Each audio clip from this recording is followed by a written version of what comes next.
Welcome back to Get Shit Done, where we take female entrepreneurs from inspiration to activation.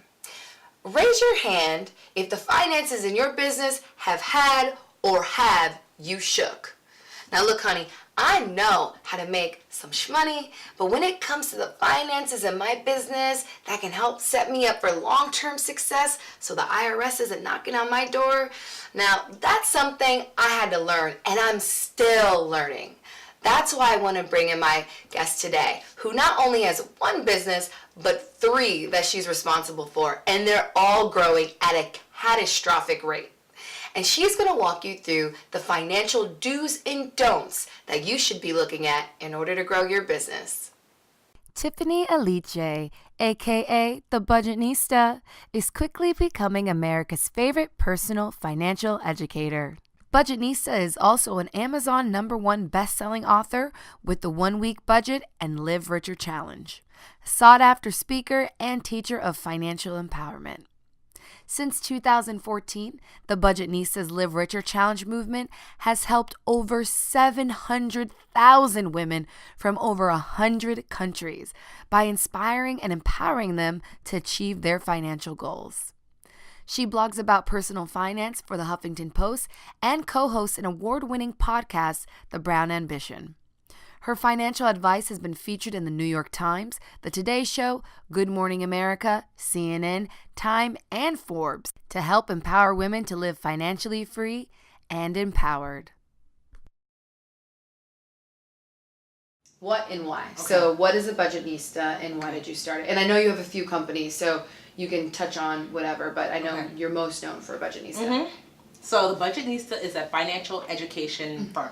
Mm-hmm. So we teach financial education specifically to women.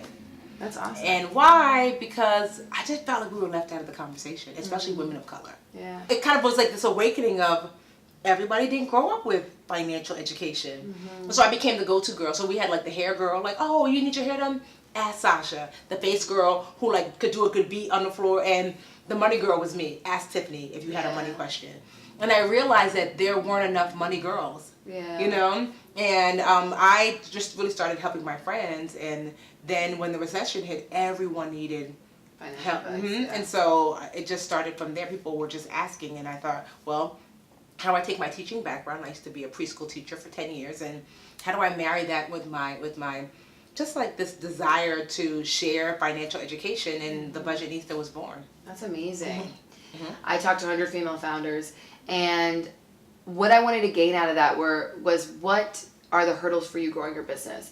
And one of the things I heard time and time again is how many women were so afraid of the finances part of it. Because one, socially, a lot of families, especially families of color, that's why it's such I think an anomaly that your parents sat you guys down and walked through it. But like in my family, I know it was just like it's rude to ask someone like how much they make. It's grown folks' business. It's grown folks. It's grown. You don't talk about this. And so I just heard so many women that were so scared. Mm-hmm. And I think in general too, like how we've been socialized as women is like, well, the man handles the finances. So you have people who are setting up their accounting wrong starting out and all these different things. Even with all of that, because I assume personal finance, I'm good at that. I could totally do business finance. I lost tens of thousands of dollars in taxes because I set myself up wrong in the beginning. And it wasn't until I brought on, I honestly had to bring on a CFO. Yeah. Because I was like, I'm the CFO. I mean, who else is going to be it in the Budgetnista? I'm the Budgetnista. She came on, and I was like, I told her name is Rachel. She's dope. Hey, Ray. And I was like, Rachel, I feel broke. Like, the company's doing decent, but I don't like have any money as Tiffany. And she, after, like, it took her 6 months to unpack all of the messiness. And she was like, the company owes you $30,000. And I was like, what?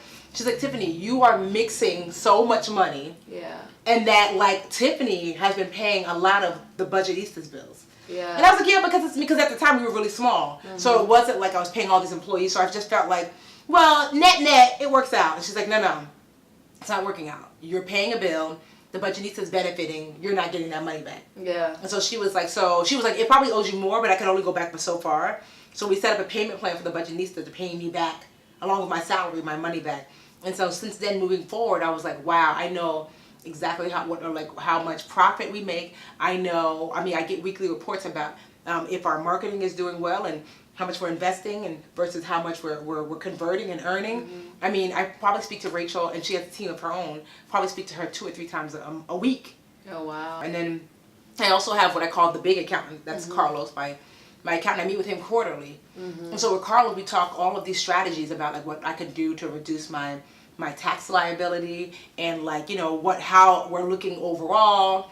I mean, everything from, I remember when I went from an LLC to an S Corp. Yeah. It was like when I hit about $100,000 a year. And Carlos said, you know, that self-employment tax was about 30%. Yep. He's like, so you're paying an extra $30,000 a year, which is not a big deal. 30% if you're only making $20,000, $30,000 in a smaller business, you know? But once you hit 6 figures, now we're weighing out what it means. So we went from LLC to an S Corp. You know, that's just how the IRS sees you. Yep. You know? And I was like, so basically I went from, I'm no longer self-employed, I'm actually an employee of the Budgetnista. Yeah. So I was like, oh, okay. So these are things that like, how would I know these things? So bringing on a financial team was critical. I tell people, if you don't bring on anything else, you don't have any money, get yourself an accountant. Yep. Like, you don't have to pay, they don't have to be on retainer. It's just that you meet with them quarterly and you pay them for that hour or whatever. And at the very least, get yourself like a bookkeeper. Meaning just someone who's going to track money in, money out, money in, money out. That even before an admin, because guess what, girl, you can answer your own emails. Yes, even though it's rough.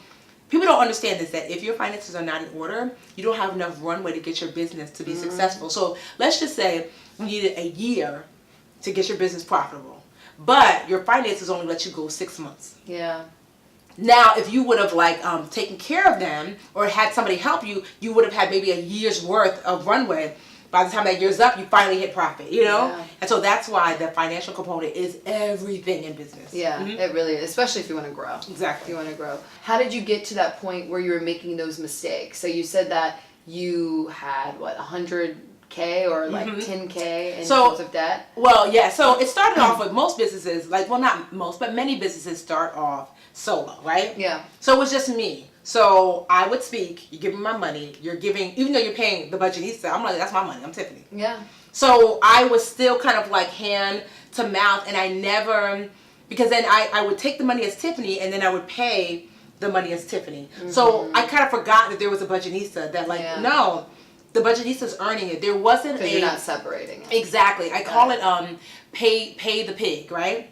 So the pig stands between you and your business. So the pig is what's supposed to pay Tiffany, not the partner. So someone is supposed to pay the pig, and the pig pays bills and does this, and then the pig gives me my salary. But before it was just like there was no in between, you know?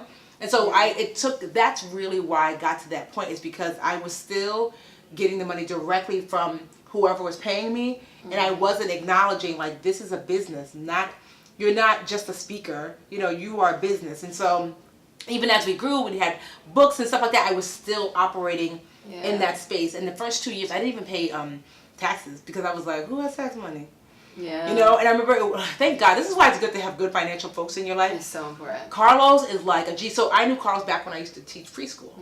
And what I loved about him, integrity is everything to me. We talked about that. Yeah.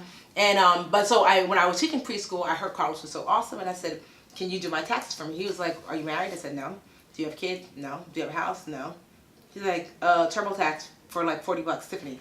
The hell, I'm not taking your money. Yeah. Like, you know, and I thought that was so. That's amazing. Yeah, I couldn't believe it. Like, now I really want to hire you. Yeah, and then he was like, if you're really nervous about it, you know, do TurboTax. If you want to look over it, just off GP, I'll look over it. And I was like, It's amazing. when I get something to have, I'm coming to you. You know, I wasn't even thinking about having a business back then. And so when I had not paid for 2 years, and I was like avoiding Carlos, because he would like text and call, and Carlos was like the old school doctor that used to come to your house and like, you know. So one day I was at ShopRite, and so I'm like shopping. I'm turning the corners, there goes Carlos. He was like, you in my office tomorrow. I was like, Carlos, I don't have any money. So he's like counseling me in the aisle at the supermarket. He was like, Tiffany, how much money do you have? I was like, I don't know, maybe like $5,000 saved. He was like, well, you owe 8, you know. He said, but guess what? You owe 5. But fees, late, this, that, taxes. I was like, so I had the money, but I let the fear get me from doing what I was supposed to do. And I was like, so that was such an enlightening moment. So I went to Carlos's office. He had already done my taxes without my, like, he was like, Tiffany, I had your stuff waiting because I knew you were afraid.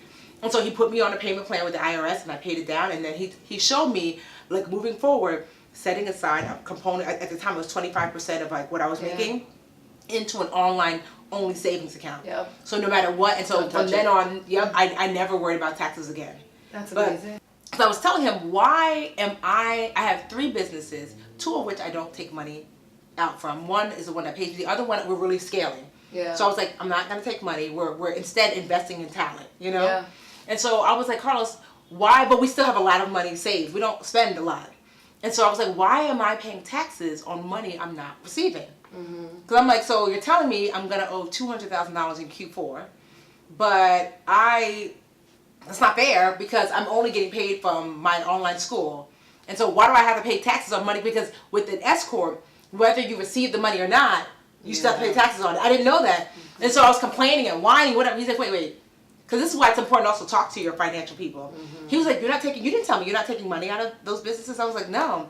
I was like, so what do people like from Amazon do? Like, what do people like, are they paying taxes on money they're not receiving, Carlos? He was like, no, they have C Corps. And I was like, give me one of those. I literally said that. I was like, I want that. He was like, okay.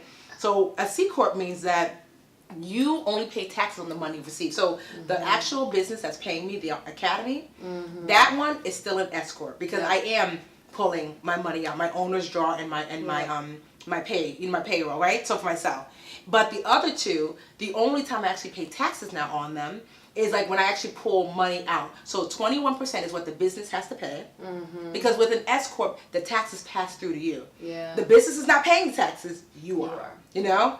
And so, but with a C Corp, the business pays is 21%. And then if you pull anything out, I pay 15% as tipping.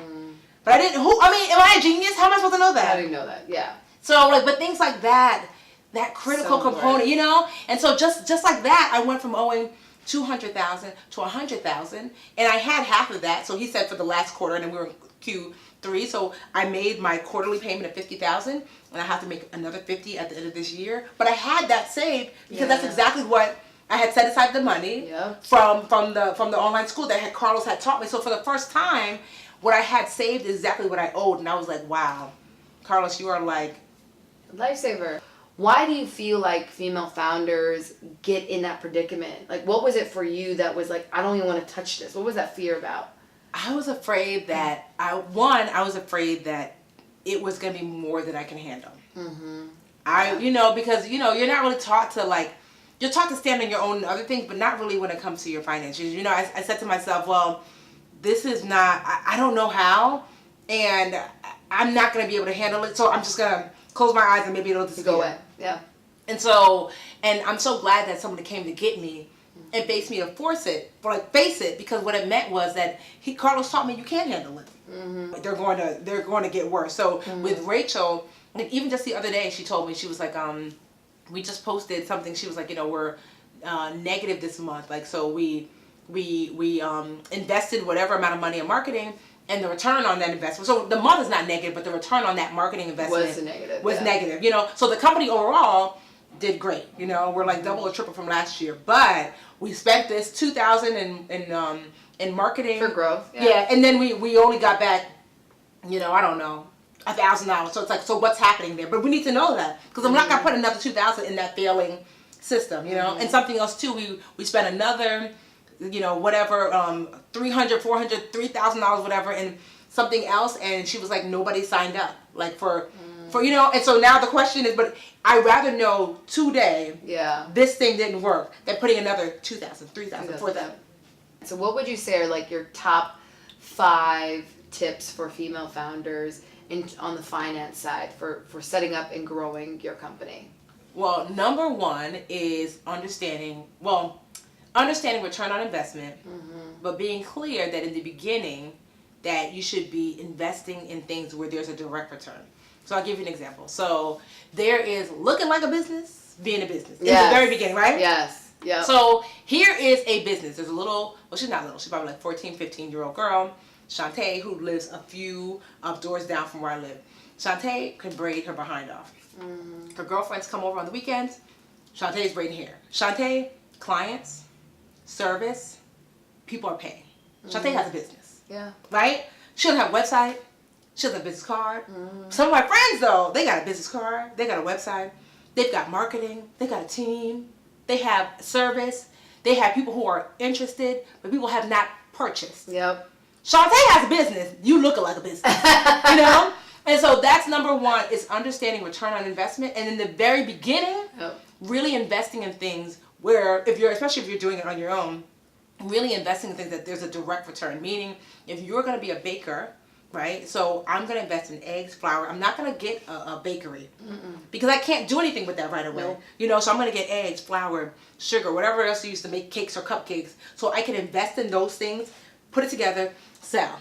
Invest again, put it together, sell. And after a while, you'll have enough space then to invest in things where the return is not direct. It's, you know, it might not come right away. Yep. So now I can do things where the return is going to come in a year or two. And that's fine. But you have that flexibility. But in the beginning, with direct return on investment, so that's one. Two, your personal finances. Yeah. You know, so because if you are living large, or not even living large, even still living the same as where you were before. Yeah. You know, like moving back home is fine. Roommates are fine. Because you're wanting to give yourself space to have the leeway to invest back into your business. Yeah. So getting your personal finances in order. So that personal finance piece is honestly one of the most important pieces. The third is what we talked about earlier, which is getting someone, at least two people on your team, your money in, money out person, whether that's a bookkeeper, CFO, whatever, and your accountant. You have to get someone else aside from you on your team, unless you really are a money person. You know what I mean? What if Meaning, it's QuickBooks for bookkeeping? Yes, you can do that, you know. So Does it need to be a physical person? It doesn't, but it helps when someone is, because if you're busy, here's the thing, you are limited in your ability to do anything, right? Yep. So if I am, you know, watching TV and writing a paper, my attention is divided, you know? And so could I still write a decent paper? Yes, but if I just gave this paper my attention, so it doesn't mean that, so QuickBooks is great to start, especially if you have no money. So at the very least, get yourself an accountant. Yep. You should not be doing your taxes yourself, you know? Like I said, unless you really are, like you literally are an accountant. You are an accountant. Not like me, oh, I'm good with money. No, I'm not an accountant. I'm not a CPA. Completely different. They know laws and all of these things. And even then, too, because if you're working on your business, sometimes laws change. You might not be keeping up. That's all Carlos does all day, every day. So getting yourself an accountant, but getting your money team together, you know, is going to be critical because it's going to allow you to have the space to make decisions and making decisions in real time that are really going to benefit your business, you know, because there's nothing worse than having a good business that if it only had 3 more months, 4 more months, it would have made it. Yeah. You don't want a business that doesn't succeed, not because it wasn't a good business, but you didn't give yourself enough space to succeed. You know, people are typically not profitable, you know, month 1, month 2, you know? And so you want to give yourself space. So that's 3.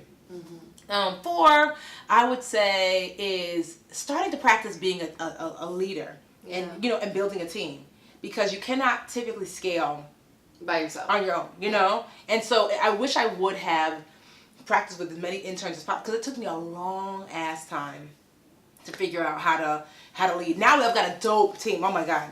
They're amazing, but I went through so many. I remember the first woman I hired, she guilted me into paying. I wasn't even paying myself $400 a month.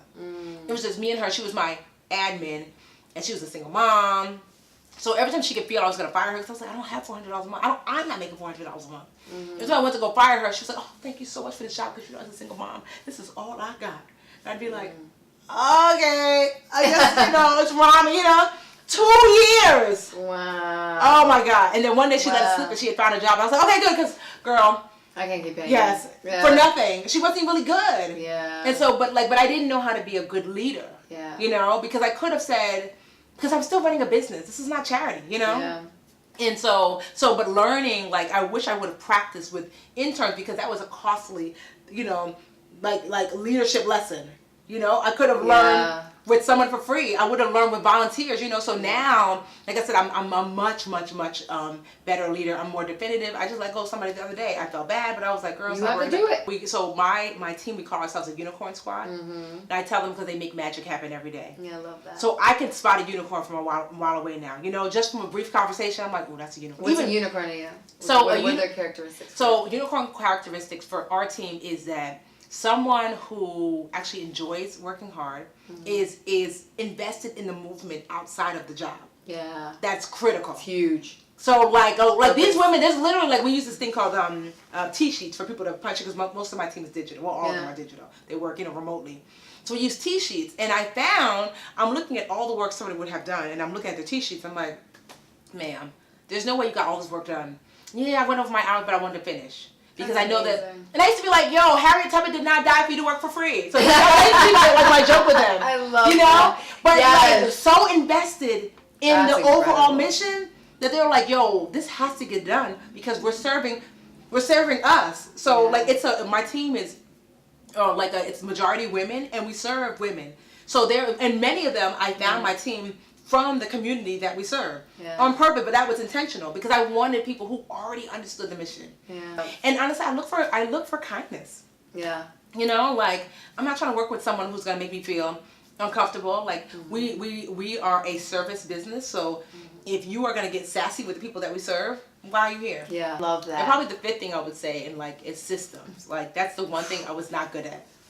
Like, cause systems are everything. Why? I'm just so free, and I had to learn systems, and I'm still not even that great at them. So I hired someone. I hired this dope woman named Danielle. I brought her on board because I was like, okay, I'm so free that I'm actually engaged. Because I'm so free that like there's no rhyme or reason, and it's pushing me into a corner, and I'm overwhelmed, and I feel like I'm going out of my mind. Danielle came in and slowly but surely, she interviewed everyone. What do you do? How do you do it? And started to build. That's amazing. I mean, when I tell you, I was like, so after she was done, I was like, so do you want to stay on full time? She's like, sure do. I know. So yeah, systems, because you can't scale without systems, you know? Yeah. You can't, like, I want to systemize myself right out of I don't want to have to be here. You know, I want, like, we have a system in place where everyone has a buddy. Yeah. Where if at any moment in time you're sick, you don't feel like it, the kids are acting up, whatever, someone on the team, one or two people on the team know how to do your core deliverables. Yeah. It doesn't have to be on your team. It can be somebody random. It could be someone from customer support. It could be, and although you do content writing, but you've taught, Kamon from customer support, girl, can you send out those emails for me? I'm just not feeling well. Yeah. Because no one on the team should feel the burden of if I don't do it, it doesn't get done. I tell them you're not allowed to overwork yourself. An email, I don't care about an email. Yeah. Nobody dies if we don't send out an email. That you and your family come first. And so the only way that we can do that though successfully is by systems. Building out those templates and everything. My editing team's like that. I don't know about y'all, but I feel like 10 times better around how I'm going to tackle the finances in my business moving forward. But we would love to hear from you. What current financial challenges are you facing in your business? Comment below and let us know, and we'll get right back to you. And if you like this video, make sure to give it a thumbs up. And if you want to continue learning amazing tips for how you can grow your company from other badass babes who have already done it, make sure to subscribe to this channel.